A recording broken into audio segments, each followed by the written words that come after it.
อยากมีคู่ครองเนาะโดยอยากหาคู่ครองแต่แบบว่าให้เขามาอยู่เฮือนน้องแบบนั้น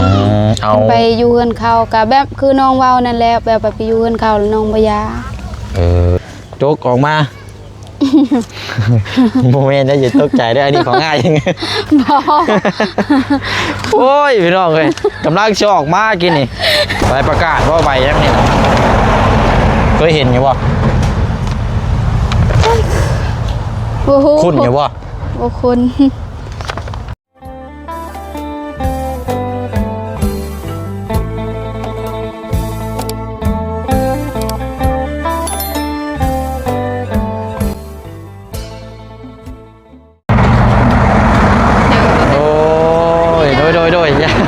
มันจะล่วงได้จิบ่ได้กินได้เลยไม่ยากนะโอ้หม้อเป้าโอ้ไม่ยากคือยังติดอยู่ในเลยนะมีใบมะขามโคเคียดโอ้ยเนาะแต่ก้านเครียดในลายอยู่บ่บ่ได้เมื่อวานเราต้องไปก้านย้ำฝ้าฝนตกได้มันจังได้การกบการเขียดไปแบบช่วงผ้าฝนฝนตกนี่ยากเลยน้องบุคคลนี่ได้เอาเนาะถือว่ากลับเข้ามาเยี่ยมยามทั้งน้องรอแค่น้องพี่น้องเนาะตั้งแต่เขามากเท่าไหร่ยังบ่ทันได้พบเจอทั้งน้องขึ้นของครัวกับเฮ็ดคักนี่ดอเนาะเฮ็ดเองบ่นี่นะเฮ็ดกับแม่2 คนพอเชียงไปย่างช่องเบิ้ลตอนแรกๆน่ะตกใจนึกว่ามองกันคนอันน่ะยังก่อเขาหมอกำโอ้ยโอ้ยอันนั้นน่ะเป็นเตียงนั่งอันน่ะเนาะโดยเตียงแบบว่ายามมาไว้มอยยังสบายไว้ถ้วยโดยเอาวันนี้อันสิเฮ็ดกินยังน้องวันนี้นะเฮ็ดกินบ่ล้างถ้วยบ่ล้างถ้วยคือเห็นนั้นเจ้าไปตักน้ำอยู่ใช้น้ำยังนั่นน่ะน้ำกินไปตักน้ำกินโดยคำว่าสิน้ำประปาเนี่ยก็ขุ่นได้บางเทื่อกันโดยแบบว่าล้างถ้วยยังหดพักน้ำประปานี่บ่อยากแนะนำเพื่ออะไรพี่น้องถ้าว่าอยากฉันสิกินก็ต้องต้มเอาเพราะว่าน้ำนี่ขุ่นคือพี่น้อง2-3 มื้อเมื่อนี่ช่วงฝนตกนี่บ่ไหวน้ำขุ่นแห้งมันแดงๆนะคือน้ำแบบน้ำขวนนะคุณเป็นออกสีขาวเอาละพี่น้องเนาะมาเยี่ยมมายามเนาะได้ยินทางในช่องบอกดีคือว่าอยากประกาศหาผู้บ่าวท่านบ่ประกาศหาผู้บ่าวอยากมีคู่ครองเนาะโดยอยากหาคู่ครองแต่แบบว่าให้เขามาอยู่เฮือนน้องแบบนั้นไปอยู่เฮือนเขากับแบบคือน้องเว้านั่นแหละแบบไปอยู่เฮือนเขาแล้วน้องบ่อยากถ้าว่าคันเจ้ามาอยู่นี่ก็เจ้าก็ต้องให้เฮือนหลังใหม่อีกบ่โดยมันสิยากตัวนี้แหละบัดนี้สิบ่มีคนอยากมาอยู่แบบนี้แหละนี่ต้องพากันนอนตารางเขาบ่ยากแล้วเนาะโอ้ยพานอนอยู่ตารางบ่ได้ก็เนาะต้องพายกระเป๋านานะกันสิว่ากันเนาะพายกระเป๋านาแล้วรับนึงนะพี่น้องมาเตรียมปลุกอีกเพื่อนอีกหลังนึงเพราะว่าคนฮีดคลองอยู่พี่นั่นถ้ามีผัวแล้วแม่นอยู่นอนอยู่น้ำบ่ได้เนาะต้องแนนอนอยู่แยกพี่น้องเลยเอาก็บุตรีแล้วพี่น้องเนาะอายุเท่าไรแล้วก็เนาะอายุ25 ปีปีได้เนาะเดือน8นี่เต็ม25 ปีแหละห่านใกล้จ่อไปไว้30เลยเนาะโดยเอาเนาะอะไรพี่น้องเดี๋ยวพูดคุยกับทางน้องเพิ่นเนาะพี่น้องเนาะโอ้ยเนาะเอาทักทายสบายดีและสวัสดีพ่อแม่พี่น้องเบิดสุขุสุคนเด้อพี่น้องเนาะพบเจอกันอีกคือเก่าเนาะมื้อนี้ก็มาเยี่ยมยามถามข้าวน้องหลอกแค่เนาะพี่น้องเนาะก็อยู่น้ำกัน2 คนแม่ลูกคือเก่ารอบช่วงบ่ายน่ะก็มาอยู่แต่ว่าทางน้องเพิ่นบ่อยู่เนาะไปใช่ก็ไปคอนายมักแตงอยู่บ้านตะนางกับบ้านตะนางโดยกับแม่บักไก่แล้วว่าเพื่อนแม่เรามีน้องก็เลยไปน้ำเราก็เลยไปลิ้นน้ำแม่เราเลยได้มาอยู่บ่บันได้อยู่หลายตึกอยู่บ่เนาะไม่ได้ลาได้หน่อยเดียวเอาซะเขาบอกว่าเขากับวงมีคือกันเขาว่าได้หน่อยพอได้ปลูกแล้วก็พอได้กินเนาะอยู่ไร่อยู่สวนมันต้องมีได้เนาะโดยเนาะเอาโจกออกมา โมเมนต์ได้อย่าตกใจได้อันนี้ของง่ายยังไง บ่ โอ้ยพี่น้องเอ้ยกำลังจะออกมากินนี่จะว่าเป็นยังนี่นะใบยังนี่นะใบประกาศว่าใบยังนี่นะเคยเห็นอยู่บ่ บ่ฮู้ คุ้นอยู่บ่ บ่คุ้นบ่คุ้นดอกบ่เคยเห็น บ่เคยเห็นเนาะ โดย โอ้ยคือว่าได้เนาะทางเพื่อนน้องเพิ่นอันนี้พี่น้องเอ้ยเป็นใบบินค่าไฟ โดย บินค่าไฟพี่น้องค่าไฟฟ้าอยู่เฮือนเป็นเรือนแรกเนาะเลยอยากมาอ่านให้ทั้งพี่ยังน้องเขาฮู้น้ำกันเพราะว่าเฮือนที่เฮาเช่านี่เฮาเช่าที่ว่าจ่ายไปนั่นก็เฉพาะบ้านเช่านะพี่น้องค่าไฟค่าน้ำเนี่ยเฮาจ่ายอีกต่างหากกำลังออกมาโดดโยดว่าฉัน อย่าว่าอย่าเพิ่งว่าว่าฉันมาแล้วว่าฉันโดดคนนึงว่าพายุจอดปากมายืนตัวนี้ให้รถโอ้แม่นแล้วนี่วะครบเดือนปลายเลยถ้ามันบ่คืออยู่เซโปนเนาะ แบบใด บินต่างกัน จังหวะเด้อนี่ไปสิคือกันนั่นแหละอยู่บ้านนายก็แบบนี้นั่น โดยแต่ว่าอยู่เซโปนต้องที่น้องมาอยู่แล้วแบบว่าเขาเก็บค่าไฟต่างกัน เอาเลยเดี๋ยวจังว่ากันบินเดือนแรกพี่น้อยเนาะ65,000 กีบ65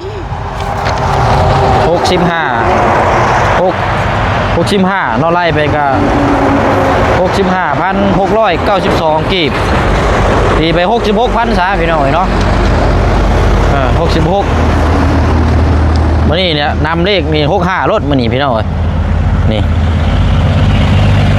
โอ้ยเนาะเดือนแรกพี่น้อย65,000 กีบประมาณ80 บาท90 บาทของเงินไทยพี่น้อยเนาะเพราะว่าอยู่เฮือนนี่มีแต่ตู้เย็นครับหลอดไฟก็เปิดไว้3หลอกเฉพาะกลางคืนกับพัดลมแล้วก็ชาร์จโทรศัพท์ประมาณนี้แหละพี่น้องก็ไปพื้นในห้องน้ำของในก็ถือว่าโอเคอยู่เนาะบ่แพงปานใดทั้งเพิ่นดูเฮิมพุ่นจักและทางหน้าพี่น้องนะเพิ่นอยู่น้ำกันหลายคนก็สิหารกันก็สิบ่นั่นหรอกอันนี้เฮาบ่อยู่ผู้เดียวเอาเดือนแรกพี่น้องเอ้ยเก็บไปก่อน โมเมนต์ช่องหมอปลาเลย โมเมนต์ช่องอันโชคได้ นั่นคือว่าการน้ำประปา น้ำประปานี่จะน้อยก็มาได้นี่จะว่ามาแล้วบ่จักพี่น้อยบ่แน่ได้นั่นก็เนาะไปเดี๋ยวเบิ่งทางน้องเพิ่นเฮ็ดเวียกเฮ็ดงานก่อนพี่น้อยจักเล็กจักน้อยเนาะเอาเดี๋ยวเด้อทานอันนี้กล้วยทอดน้องกล้วยทอด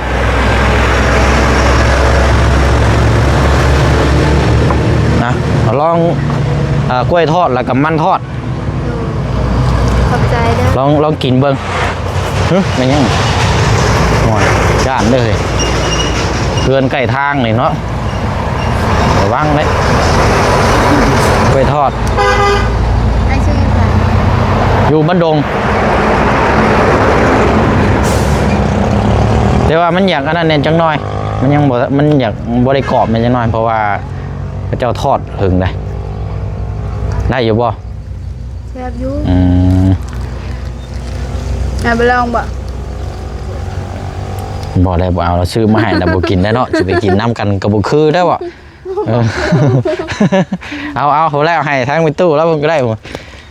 แล้วนั่นเอาบรรยากาศโอ้ลมดีเนาะพิซซ่าพิซซ่า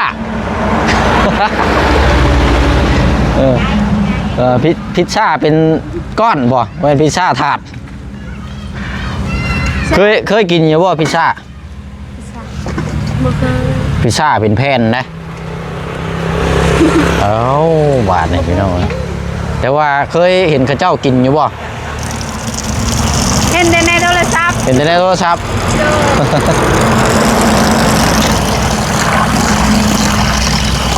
พิซซ่าถาดหนึ่งก็ประมาณ100,000 ปลายเกือบ200 กว่านี่แหละโอ้มันก็แซ่บแล้วอ่ะว้ามึงก็ว่ายากตามคนมัก ตามคนกินตามคนครึ่งชอบ ในโทรศัพท์คือแซ่บเขากิน แต่ว่าสุรายเขาเจ้ารีวิวกับว่าแซ่บอยู่นะ ห้าไปดอกปัดดอกปัดยังไม่ยังก็ ไอ้ว่าสิมาปลูกผักมันบ่ บอกว่าไว้นี่ก่อนจังหน่อยก่อนหานั่นก่อน แม่ให้ถามไอ้ว่าสิปลูก ไว้ก่อนก็ได้ยังเที่ยวไปเที่ยวมาอยู่ดอก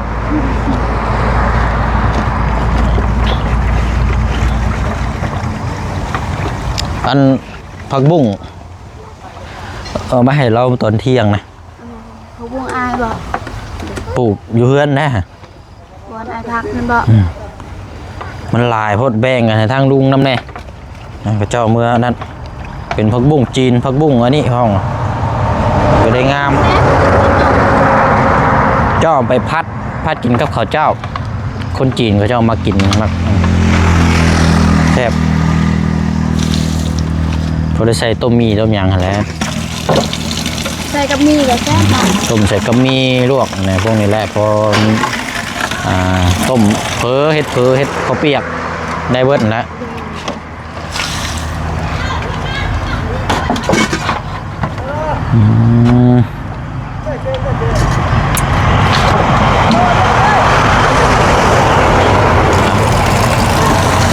เปิดแล้วสิล่างถ้วยว่าบ้านนี้นะ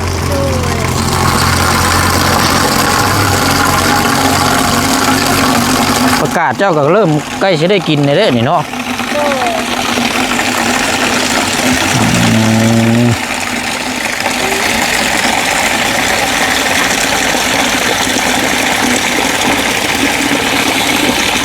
จังหน่อยแป๊บเดียวเนาะมันชุ่มช่ำตลอดใหญ่ไว้อยู่แล้วคนตกยังไว้เนาะใหญ่ไม่เห็นพักอันนี้มันถึงน้ำไว้นี่ยังไงไว้พวกนี้จะได้กินไว้อันน่ะอยู่ในรถนั่นผักกาดเดี๋ยวเชียวมาให้เต็มทุงโลกออกมันเดี๋ยวมันสีเชียทิ่มซื่อมันมีคนกินกระแบงหลายคนน้ำแน่ทางหันเอื้อยเรานะอยู่คนน้ำแน่ผักกาดบ่ใหญ่ประมาณเดือนนี่น้อยนึงพอดีกินพอดีขั้นส้มพอดีเฮ็ดนาพักดองไอ้บ่ได้ค่อยเฮ็ดกินบ่ค่อยเป็นหรอกมีแต่ปลูกอยากให้แบ่งให้คนกินน้ำเนาะมื้อนี้กันคิดว่าก็โอ้เป็นทางการเด้วันนี้เนาะอันนี้มีผู้ว่ามาจีบเนี่ยก็จีบไล่พี่น้อยเอากันคิดว่ากับมาเป็นคู่ครองอะไรเนาะแต่ว่ามาอยู่เพื่อนนี่ปั๊บเลยนี่ก็ได้อยู่แล้วบ้านน้องบัดสามีแล้วจะออกไปก็ได้อยู่บ่ว่าถึงเลยว่าถ้ามีผู้บ่าวมาอยู่น้ำเนี่ยว่าเป็นผัวเมียเลยนะอยู่เพื่อนดังนี่นะบ่ได้บ่เขาล้ำอีกเอ้า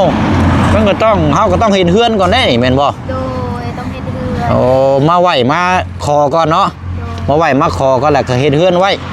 เดี๋ยวจังมาอยู่น้ำบัดนี้ปอพี่น้อยมันสิบ่ได้ปลุกตูบแยกออกไปอยู่บ่นี่ยากเนาะโอ้เห็นเฮือนเนาะบุตีแล้วกันสิเมื่ออยู่เฮือนผัวบ่เป็นห่วงแม่เนาะโดเป็นห่วงแม่บ่อยากแปะบ่อยากปะเราก็เฒ่าแล้วก็เลยบ่อยากปะเราเห็นปะใช้สิเบิ่งแยงเราแบบว่าอยู่ต่างบ้านจักอยู่กินจังใดบ่ฮู้เนาะแบบว่าเฮาสิไปอยู่เฮือนผัวก็บ่ฮู้เด้แบบว่าเฮาบ่ฮู้ว่านิสัยเขาแพงหรือบ่เห็นแบบว่าคนดีหรือบ่แบบว่าเพิ่นเขาสูบยาอีหยังแม่ก็ทุกข์เฮาก็ทุกข์คือกันทุกข์ทั้งสองคนลำบากอีกเนาะโด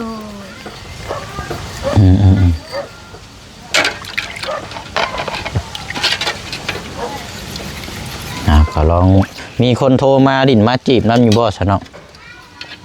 มี UFC เรามาแบบว่าทำให้กำลังใจแบบนั้นแล้วชลายทางลาวเฮาบ่หรือว่าอยู่ทางพี่น้องฝั่งไทย พี่น้องฝั่งไทยเนาะ โดย โอ้เคยแจกเฟซอยู่บ่นี่เจ้าเคยแจกเฟซอยู่บ่ ให้เบาจัน แจกเฟซบ่ โดย เอาละพี่น้องอายุ25ปีพี่น้องเนาะ โดย 25ปีทั้งแม่ก็อยากได้ลูกเคยแล้วเนาะ เราก็เท่าแห้งแล้ว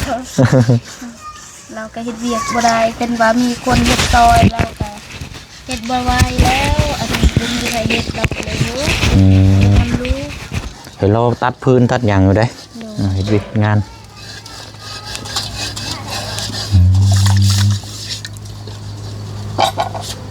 นะอันนี้ก็ขึ้นอยู่กับบุญวาสนาเนาะทางคู่ครองนี่ก็พี่น้องบางคนก็ได้ผัวก็คือว่าแน่เนาะดีบางคนก็บ่ดีเนาะแต่ว่ามันสิมาช้าหรือว่าเร็วเนาะคือบางคนก็13-14ปีก็เอาผัวแล้วบางคนก็เอามาบ่ทันได้ปี2ปีก็ป้าห่างกันเอาแต่น้อยแล้วก็บ่ดีนี่ก็จังว่าจังคุยนํกันเพราะว่าเรื่องนี้เฮาบ่ถนัดปานใดพี่น้องบ่ค่อยเว่าบ่เป็นนะคันสิเว้ากันให้คำแนะนำเรื่องทั้งนี้บ่ค่อยเป็นปานใดจักเป็นหยังมีแต่ว่าคันว่ามาคักแพงกันโทรคุยกันก็แม่นมาสู่คอรถเนาะแบบง่ายๆรถมันจะเข้าใจได้แบบนี้อยู่ น้องก็บ่รู้คือกัน มีอันคนโทรมาจีบแบบว่าอยากมาขออยู่บ่ซะน้องจะเคยมีอยู่บ่ บ่เคยแต่ว่าตอนนั้นน้องบ่เคยได้จับโทรศัพท์แต่ว่าตอนนี้ได้จับโทรศัพท์แต่ว่าลง FC เนี่ย อืม ตอนนั้นนะบ่เคยจับกันว่าเบิ่งแต่เพลงอีหยังแบบนั้นแหละเบิ่งแต่ซีรีส์ว่ากินเป็นอีหยังบ่มีแต่ว่าบ่มีเวลา อืมว่าถึงซุมื้อนี้ก็โซเชียลได้เนาะ โดย การเล่นนี่พี่น้องเอ้ยทั้งเล่นทั้งผู้บ่าวผู้สาวเล่นทั้งโทรศัพท์อย่างเดียวอยู่ไกลอยู่ไสก็มาพบเจอกันคือเก่า โดย อันนี้ไง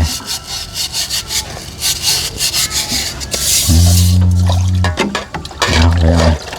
พบหาลองคบคุยทางน้องเพิ่นได้พี่น้องเนาะคุยกันอยู่ลาวก็ได้หรือว่าอยู่ไสก็ได้พี่น้องเอ้ยอยู่ลาวเฮาก็ได้เบิดเนาะน้องเนาะ โดย อยู่เขตใดก็ได้เนาะแต่ว่าเขาคอยคบคุยกันเนาะเอาพี่น้องว่ากันแต่ว่าคันชิมาอยู่นี่ก็คือว่าอะไรพี่น้อยหนึ่งนี่ต้องมาอยู่ปั๊บนี่ต้องอยู่เฮือนต่างโลดเด้นอนอยู่น้ำนี่แม่นนอนบ่ได้ จ้า อันนี้นี่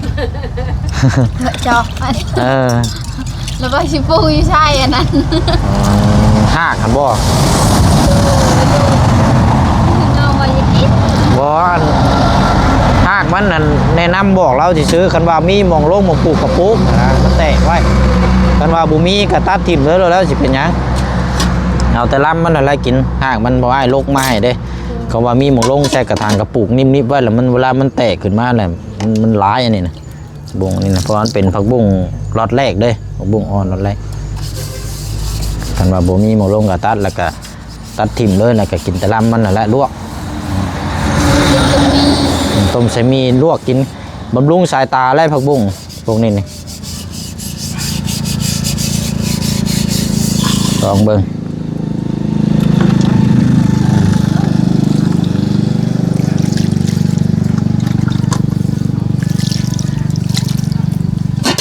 เรียบร้อยเลยเนาะสมุนครัวเรียบร้อยบ่เนาะ โดย มาแล้วบ่ วันที่29 มาแล้ว ยังวันที่29 โอ้ยังบ่ทันได้ฮอดเนาะ โดย นี่ก็วันที่ ยัง4มื้อ 25เนาะ โดย เพิ่นนัดวันที่29เนาะ โดย อืมอืม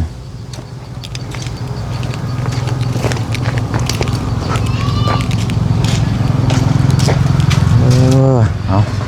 สิเฮ็ดฮะ ให้มันเป็นบ่ ในใดก็ กูอยู่ให้ บ่เป็น บ่ได้ เพราะคันมีกระถางคือยกตัวอย่างคือกระถางนี่เอาขี้ดินใช้นี้นี่แบบนี้ก็ได้แล้วนี่เอาขี้ดินโจกขี้ดินใช้ตัดเดี๋ยวปลูกนิบใช้นี้ ดู ตั้งไว้ในนี่ก็ได้หดน้ำเสาแรงเขาแรงโป่งเลย ยัง สบาย อืม ติดแต่นี่ พี่ก็ไปไหน คันว่าอยากเฮ็ดหั้นนะแนะนำคันว่าบ่ได้ก็ตัดทิ่มเลยก็ได้ แต่ว่าบุ้งนี่มันติดง่าย ดู ติดง่ายมันเวลามันแตกขึ้นมานั่นโว้ยยังหลายปลูกอยู่ให้เฉพาะจะว่า โอ้มันหมดติดแล้วเนาะปลูกอยู่ให้มีแต่มันสิแห้วหั่นแหล้วพวกภาคพวกนี้มันต้องถึงน้ำตลอดพวกนี้นะ ดู จังสีอันนี้ เป็นอยู่ให้กับบุมีเวลาไปโคตรอีกเนาะ แม่นเสียเวลาอยู่แล้ว ปัดขายแต่ไอ้ทั้งแต่ปัดขาย ผักทองแม่บอก ฮะ ผักทอง ผักทอง จะกิน ดู มังอื้ออันบ่ผักทองกับมังอื้ออันแล้ว แม่นบ่ผักเขากินกับข้าวปุ้นแดดผักอหย่าง ใบคิวๆอันบ่ บ่ มันเป็นแบบใบ กับผักทองกับผัก ผักขาวทองบ่ โดย อ๋อเป็นใบอันบ่ โดย อ๋ออยู่ไสมีบ่ อยู่พุ่นแม่ปลูกอยู่บอนน้ำไม้ทางลัง อยู่ลุ่ม อืม ไม่บงไม่หยังก่อนนะ งามบ่ ดู โอ้ เอาไป พังเบิ่งวัดอย่างเอามือปลูกอยู่นั่นกะมันเป็นยาได้พุ่นนี่บำรุงพวกเลือดจางโรคหยังกินได้หลายแต่มันดี เป็นโอ้ กับกระปุ่นพวกลาบพวกหยังอะไรก็จะกิน ดู จะปลูกไว้อยู่เนาะอยู่ชิมห้วยพุ่นบ่ โดยบอน ลุ่มหมู่เนาะ ไฟแม่ปลูกไว้ อืม มันเป็นลาวได้ ว่ากันซะเนาะเออเดี๋ยวย่างไปพุ่นก็ได้ไปเลิ่นที่ดินนั่นน้องก็มีก็ได้เดี๋ยวไปเอาพักก่อนผมบ่มีไปกินไปหน่อยมาให้ทางน้องเพิ่นอีกอ่ะประกาศ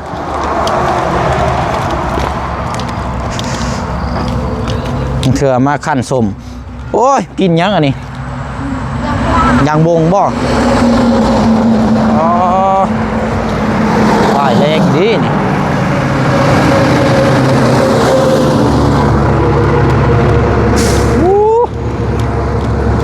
ยางพาราเลยเนาะ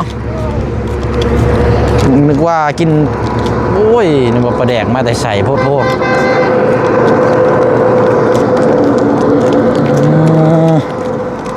เดินเอาเนาะดีนี่